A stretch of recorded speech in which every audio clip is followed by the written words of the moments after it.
Assalamualaikum warahmatullahi wabarakatuh. Selamat pagi anak-anak. Pada kesempatan kali ini, mari kita panjatkan puji syukur kehadirat Allah Subhanahu wa Ta'ala, bahwasanya kita pada saat ini masih diberi kesempatan untuk bertatap muka meskipun secara online. Tapi saya harap ini tidak mengurangi semangat kalian di dalam mengikuti MPLS atau masa orientasi peserta didik baru di SMK Negeri Kasiman. Sholawat serta salam semoga tercurahkan kepada junjungan kita Nabi besar Muhammad SAW yang senantiasa kita nantikan syafaatnya di yaumil qiyamah. Pada kesempatan ini saya akan memberikan materi mengenai pengenalan kurikulum. Di sini saya perkenalkan diri dulu. Saya Elsa Ainun Amalia sebagai Wakakurikulum di SMK Negeri Kasiman.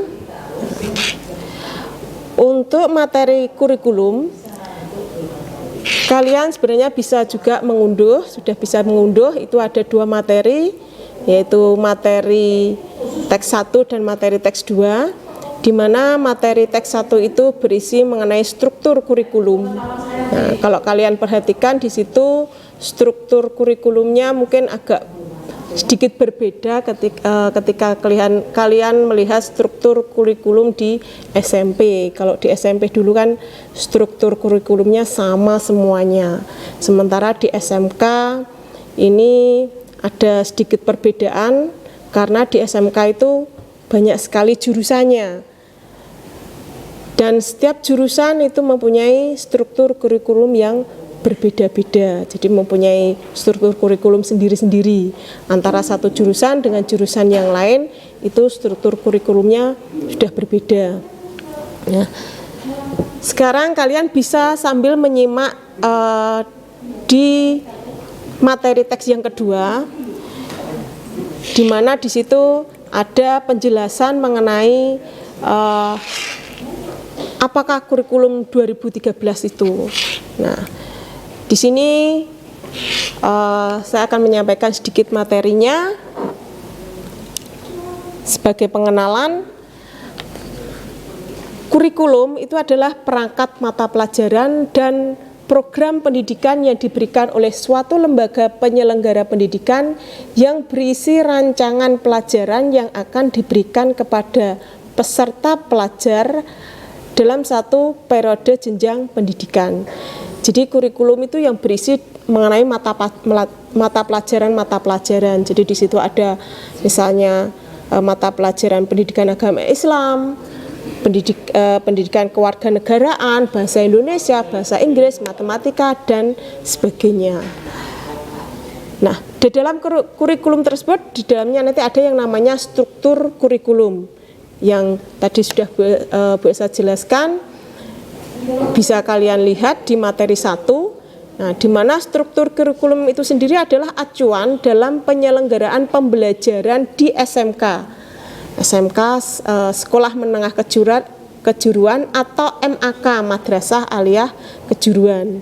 Struktur kurikulum SMK itu memuat beberapa muatan, diantaranya ada muatan nasional, muatan kewilayahan, dan muatan peminatan kejuruan yang terdiri atas dasar bidang keahlian, dasar program keahlian, dan kompetensi keahlian, serta alokasi waktu untuk tiap mata pelajaran. Jadi di dalam struktur kurikulum di situ nanti ada misalnya masing-masing jurusan di sini ada jurusan teknik pengelasan. Di situ dalam satu tahunnya misalnya satu semester pendidikan agama Islamnya ada berapa jam, matematika berapa jam, bahasa Inggris berapa jam. Dan antara satu jurusan dengan jurusan yang lain untuk muatan nasional itu sama. termasuk muatan kewilayahan. Yang membedakan antara satu jurusan dengan jurusan yang lain itu adalah muatan peminatan kejuruan. Nah, ini yang berbeda antara jurusan teknik kelas, TKRO, ototronik, teknik TKJ, multimedia maupun akuntansi, itu berbedanya di sini di muatan peminatan kejuruan.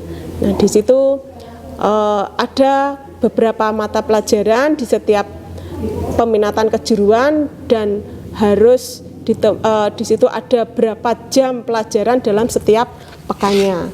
Itu bisa kalian lihat di materi 1 sesuai dengan jurusan kalian masing-masing.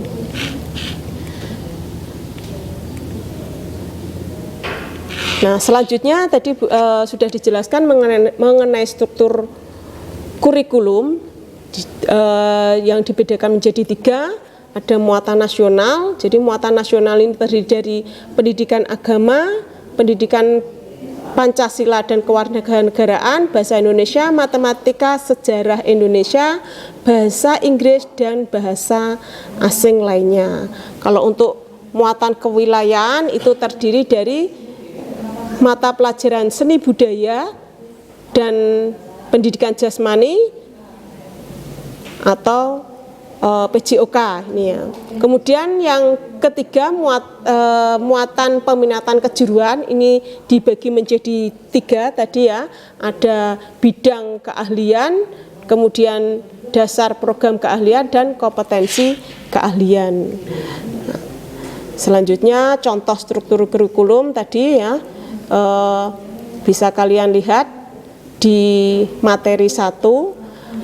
Selanjutnya, nah, ada aspek penilaian.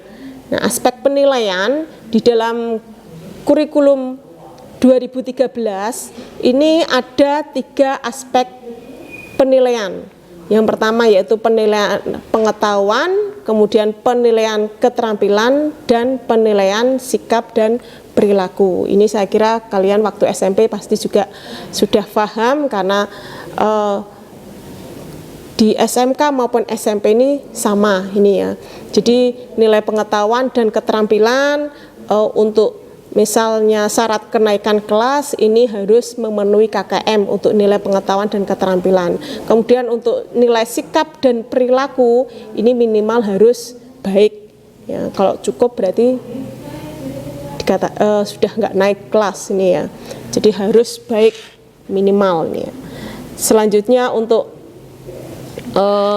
di SMK ini untuk penilaian, untuk istilah penilaian ini ada yang namanya SKM atau standar kompetensi minimal. Kalau dulu seringnya disebut KKM ini ya, tapi sekarang istilahnya sudah menjadi SKM atau standar kompetensi minimal. Kemudian ada penilaian harian. Nah, penilaian harian itu berarti ulangan harian yang diadakan Bapak Ibu guru di saat di sela-sela pelajaran. Kemudian ada penilaian tengah semester, biasanya diadakan setiap ketika tahun semester awal sudah berjalan pertengahan atau kurang lebih 3 bulan itu diadakan penilaian tengah semester. Selanjutnya penilaian akhir semester, ini jika kegiatan belajar mengajar sudah berjalan selama 1 semester atau kurang lebih 6 bulan. Kemudian ada penilaian akhir tahun. Penilaian akhir tahun ini untuk akhir tahun atau ketika akan kenaikan kelas. Kemudian untuk tadi ya ada penilaian keterampilan. Nah, penilaian keterampilan ini bisa terdiri dari penilaian proyek, penilaian produk, penilaian praktek, dan penilaian portofolio ini ya. Nah, selanjutnya untuk yang perlu kalian ketahui juga ini ya, ketika kalian ini baru awal masuk SMK Kasiman ini, jadi yang harus kalian perhatikan juga untuk syarat-syarat kenaikan kelas ini memang masih jauh ya, masih 1 tahun ke depan, tapi harus kalian persiapkan mulai dari sekarang nih ya, terutama mengenai kehadiran ya, kehadiran. Jadi untuk syarat kenaikan kelas, kehadiran itu minimal 90%. Jadi kalau kalian kehadirannya kurang dari 90%, itu bisa tinggal kelas nantinya. Ini ya. Selanjutnya untuk seluruh menyelesaikan seluruh program pembelajaran dalam 2 semester pada tahun pelajaran yang diikuti, memiliki sikap yang dimanifestasikan dalam kriteria karakter sekurang-kurangnya baik. Tadi ya sudah saya jelaskan, untuk nilai sikap minimal harus baik. Kemudian untuk nilai ekstrakurikulum pendidikan kepramukaan juga sekurang-kurangnya baik. Ini ya, di SMK untuk ekstrakurikuler pramuka itu diwajibkan untuk tingkat 10 atau di kelas 10. Jadi wajib semua siswa harus ikut ini. Jadi itu kalian juga harus nilainya harus baik. Kemudian tidak memiliki lebih dari 2 mata pelajaran wajib A, B, dan C.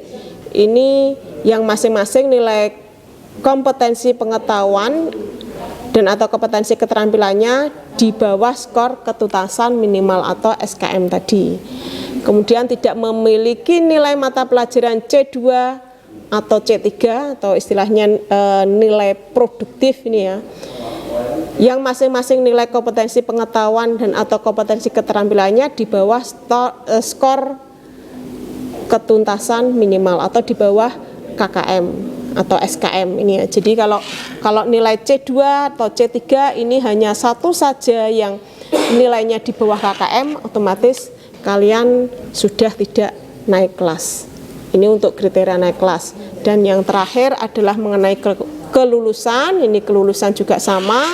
Jadi kalian harus mempunyai predikat sikap yang baik, kemudian telah mengikuti PKL atau praktek kerja lapangan. Nah, ini yang membedakan antara SMK dengan SMA. Ini salah satunya adalah PKL atau praktek kerja lapangan. Sementara kalau di SMA tidak ada. Kalau di SMK kalian wajib mengikuti PKL minimal bisa 3 bulan atau sampai 6 bulan ini ya. Selanjutnya telah mengikuti ujian sekolah untuk seluruh mata pelajarannya diujikan dan memiliki nilai rapot semester 1 sampai semester 6. Nah, saya kira ini adalah tadi sekelumit mengenai kurikulum. Saya kira kalian juga bisa mempelajari sendiri lebih lanjut di materi di web yang sudah dibagikan. Saya kira cukup sekian. Saya akhiri. Assalamualaikum warahmatullahi wabarakatuh.